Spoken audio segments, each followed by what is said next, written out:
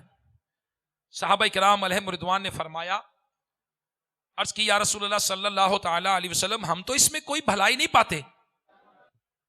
مدنی آقا صلی اللہ تعالی علیہ وسلم نے فرمایا پھر وہ اپنے تیسرے بھائی سے کہے، تیسرے بھائی سے کہے کہ یقیناً تم میری موت حالت دیکھ رہے ہو، میں مر رہا ہوں، تم بتاؤ اس حالت میں کیا کر سکتے ہو جبکہ تم نے میرے بیوی بچوں کا میرے مال کا جواب سن لیا، تم کیا کر سکتے ہو؟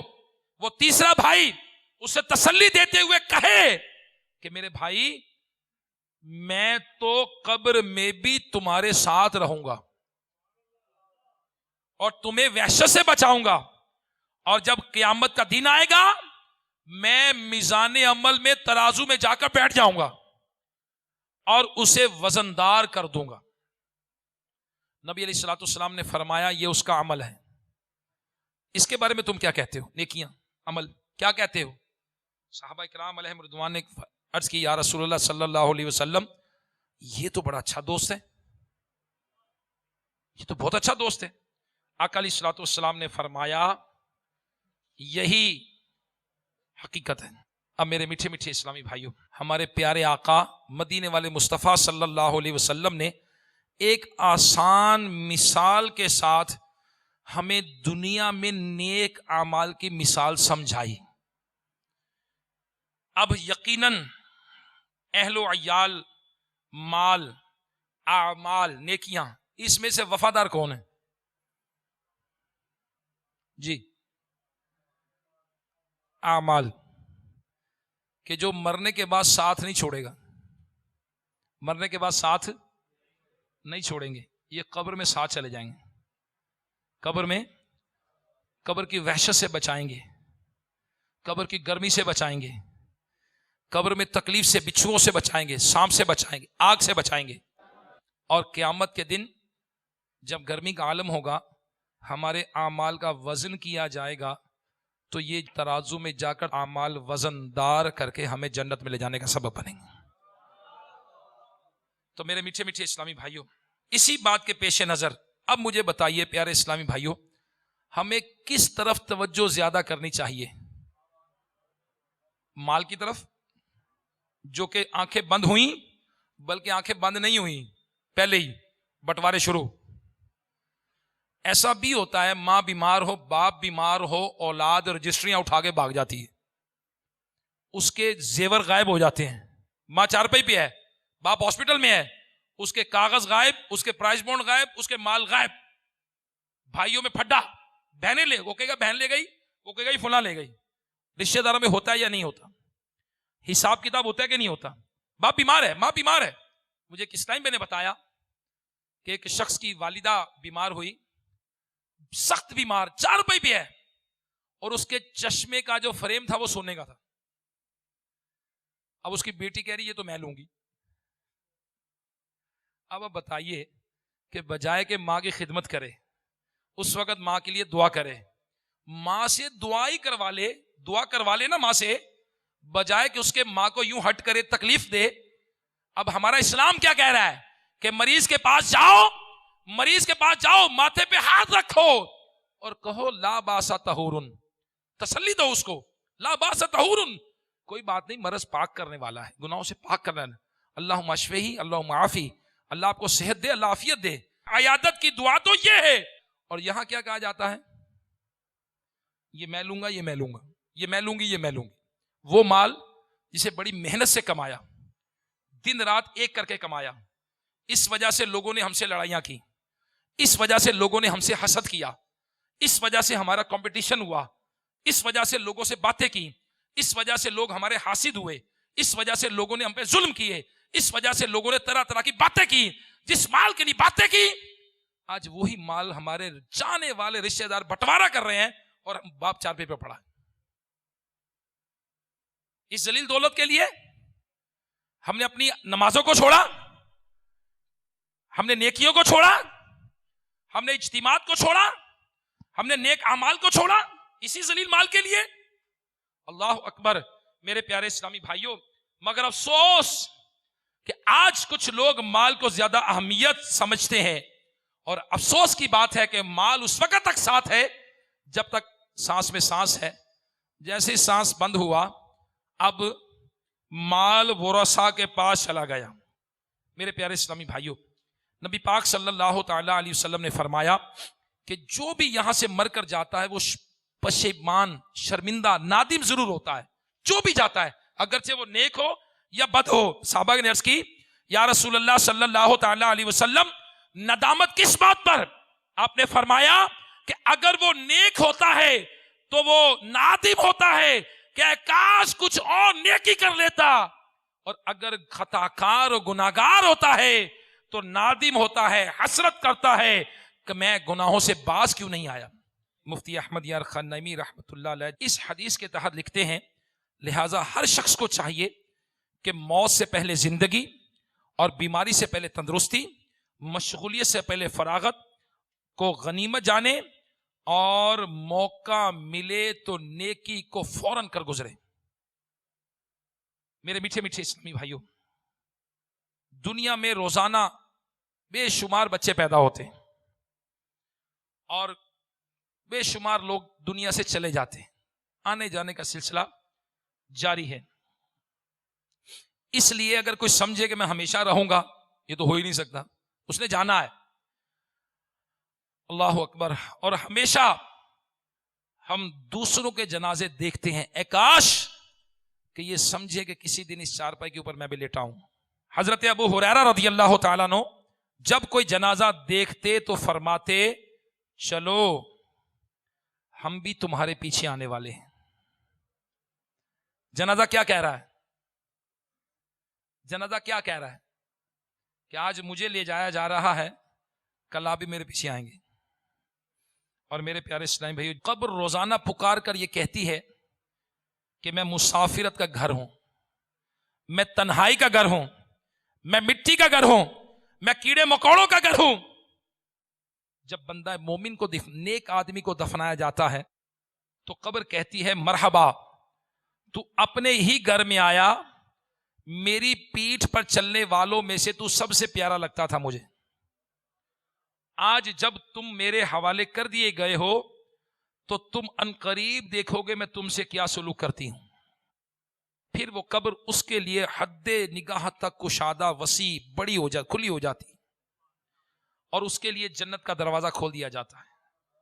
مگر جب گناہگار یا کافر کو دفن کیا جاتا ہے تو قبر کہتی ہے نہ تجھے آنا مبارک ہو اور نہ ہی یہ تیرا گھر ہے, میری پیٹھ پر چلنے والوں میں میرے نزدیک تو سب سے برا آدمی تھا, اور آج جب تجھے میرے سپرد کیا گیا ہے تو عنقریب تو دیکھے گا کہ میں تیری کیسی خبر لیتی ہوں. یہ کہہ کر قبر اسے اس طرح دباتی ہے کہ اس مردے کی پسلیاں ایک دوسرے میں ٹوٹ کر پیوست ہو جاتی ہیں.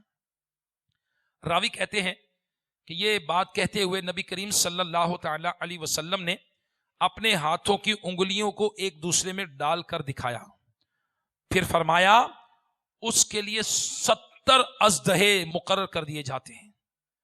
اگر ان میں سے کوئی ایک بھی زمین پر پھونک مار دے تو رہتی دنیا تک اس دنیا میں کچھ نہ اگے, کچھ نہیں اگے گا. اتنا خطرناک اژدہا. یہ اژدہے اسے ڈستے, اسے نوچتے رہیں گے یہاں تک کہ اسے حساب کے لیے لے جایا جائے. میرے پیارے اسلامی بھائیوں, آج دعوت اسلامی کے اس اجتماع میں ہم آئے, کیبل آپریٹرز, اس شعبے سے تعلق رکھنے والے دوسرے افراد, ہمارے اسلامی بھائی, ہمارے مدنی چینل کے ناظرین, اب غور کیجئے کہ اگر ہمیں کسی تنگ کمرے میں بالکل اندھیرا کر کے بند کر دیا جائے, تصور کریں ہمارا بنے گا کیا. اور یہی ہم غور کریں کہ قبر میں جانا ہے, لمبی لمبی امیدیں ہیں اور مرنے کا پتہ نہیں ہے کہ کس وقت کب موت آ جائے، اور ہمارے رشتہ دار سب اٹھا کر ہمیں قبر میں ڈال کر آ جائیں، ہم قبر میں مال کا حساب کتاب دے رہے ہوں گے، اس مال کا، کس کا؟ جس مال پر ہمارے پیچھے رہنے والے مزے اڑا رہے ہوں گے۔ تو میرے میٹھے میٹھے اسلامی بھائیوں، ہمیں بھی مر کر ایک دن قبر میں جانا ہے، اور نبی پاک صلی اللہ تعالی علیہ وآلہ وسلم نے ارشاد فرمایا، جسے موت کی یاد خوفزدہ کر دے، قبر اس کے لیے جنت کا باغ بن جاتی۔ حدیث پاک میں آتا ہے قبر یا تو جنت کے باغوں میں سے باغ ہے یا دوزخ کے گڑھوں میں سے ایک گڑھا۔ قبر پر جب مٹی ڈال کر لوگ میت کو دفنا کر چلے جاتے ہیں، اللہ اکبر، تو اس کے جانے کے بعد قبر اس سے ہم کلام ہوتی ہے۔ ہم تصور کریں ذرا، قبر اس سے ہم کلام ہوتی ہے اور کہتی ہے، اے آدمی، ہم بھی ذرا آنکھیں بند کر کے تصور کر کے غور کریں کہ قبر ہے، گرمی ہے، گرمی قبر کی یاد دلائے گی، آخرت کی یاد دلائے گی۔ ہم بھی غور کریں، وہ قبر کیا کہتی ہے؟ اے آدمی، کیا تو نے میرے حالات نہیں سنے تھے؟ کیا میری تنگی، بدبو اور کیڑوں سے تجھے ڈرایا نہیں کیا تھا؟ اگر ایسا تھا تو پھر تو نے میرے لیے کیا تیاری کی؟ اور پیارے اسلامی بھائیوں، عذاب قبر کن لوگوں کو ہوگا؟ نمبر ایک، چغل خور۔ چغل خور کو عذاب قبر دیا جائے گا۔ جی ہاں، چغل خور یہ محبتوں کا چور ہے۔ اگر اس کے بارے میں معلومات حاصل کرنا چاہیں، اس کے بارے میں نالج حاصل کرنا چاہیں کہ چغل خور کون ہے، اسے کس طرح عذاب دیا جائے گا اور چغل خوری کسے کہتے ہیں، تو میرے شیخ طریقت امیر اہل سنت مولانا محمد الیاس عطار قادری دامت برکاتہم عالیہ کی کتاب غیبت کی تباہ کاریاں کا مطالعہ کریں۔ دوسرا، غیبت، جی ہاں، غیبت کی وجہ سے بندے کو عذاب قبر دیا جا رہا تھا، یہ حدیث پاک موجود ہے۔ تو غیبت جو ہے یہ قبر میں عذاب کا سبب بنے گی۔ صدر الشریعہ بدر الطریقہ حضرت مفتی محمد امجد علی اعظمی رحمت اللہ تعالی علیہ نے جو غیبت کی تعریف بہار شریعت میں بیان کی، وہ یہ ہے کہ کسی شخص کے پوشیدہ عیب کو اس کی برائی کے طور پر ذکر کرنا، یہ کیا ہے؟ غیبت۔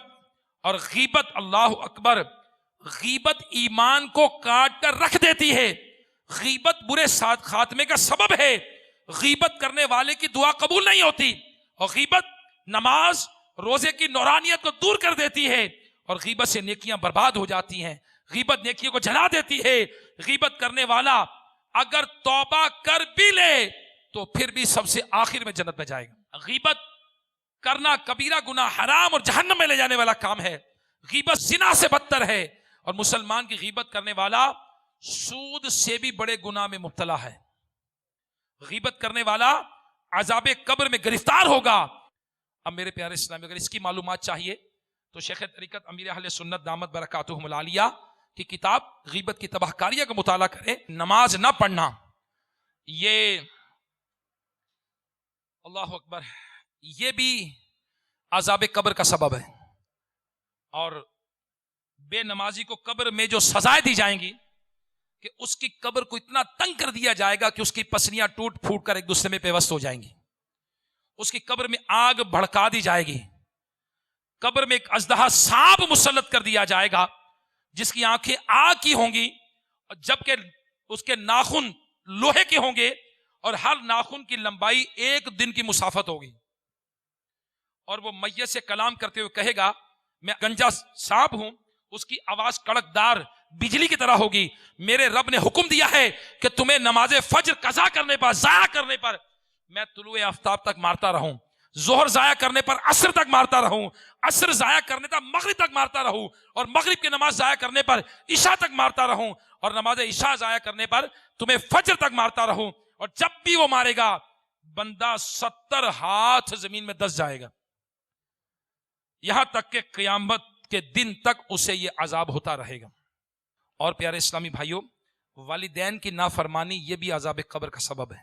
جی ہاں، اور زکوٰۃ نہ دینا یہ بھی عذاب قبر کا سبب ہے. شراب پینا عذاب قبر کا سبب ہے.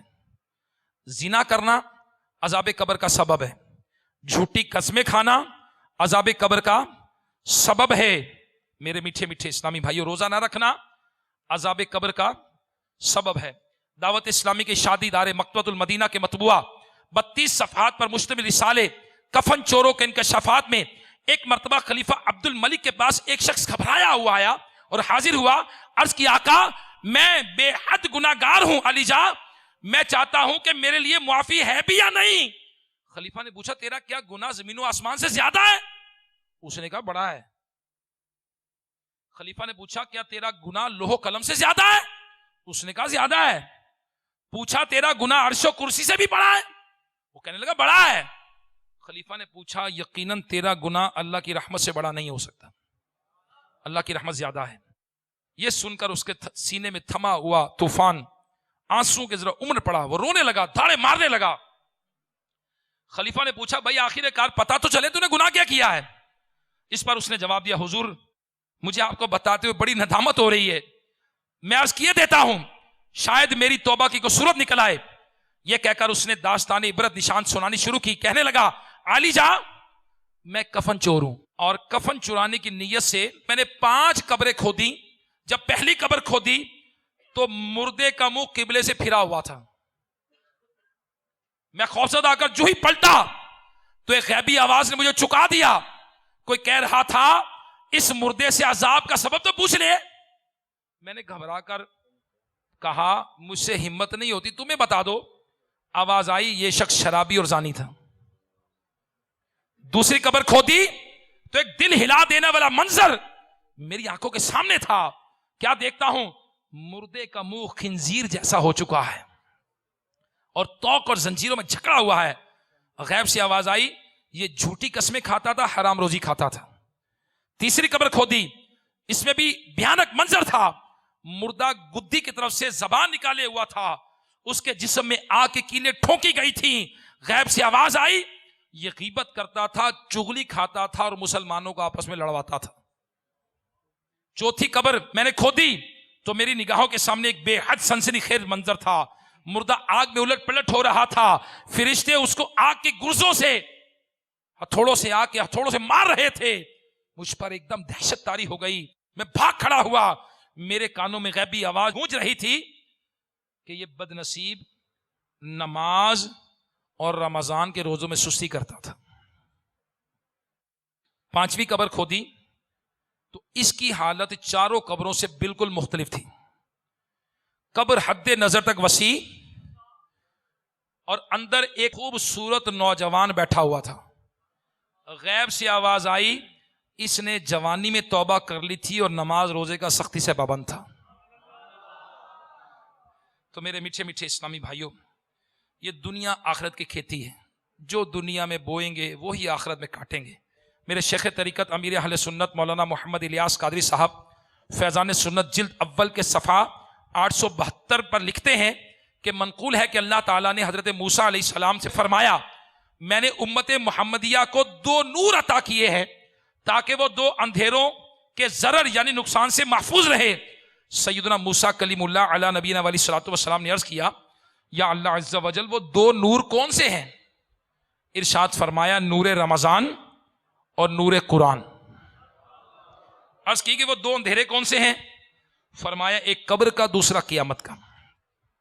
تو میرے میٹھے میٹھے اسلامی بھائیوں، اے کاش کہ ہم نیکی کی دعوت دیں، ہم نماز پڑھیں، ہم آخرت کی فکر کریں. خدا کے لیے کسی دوسرے کی زندگی دنیا بہتر کرنے کے لیے اپنی آخرت تباہ نہ کریں. میرے پیارے اسلامی بھائیوں، اللہ تبارک و تعالی نبی کریم صلی اللہ تعالی علیہ وآلہ وسلم کی سنت پہ عمل کی توفیق عطا فرمائے. اللہ ہمیں آخرت کی سوچ عطا فرمائے. اللہ تعالی ہمیں عمل کرنے کی توفیق عطا فرمائے. آمین بجاہ نبی الامین صلی اللہ تعالی علیہ وآلہ وسلم. میں مبلغ بنوں سنتوں کا خوب چرچا کروں سنتوں کا ہو کرم بہر خاک مدینہ.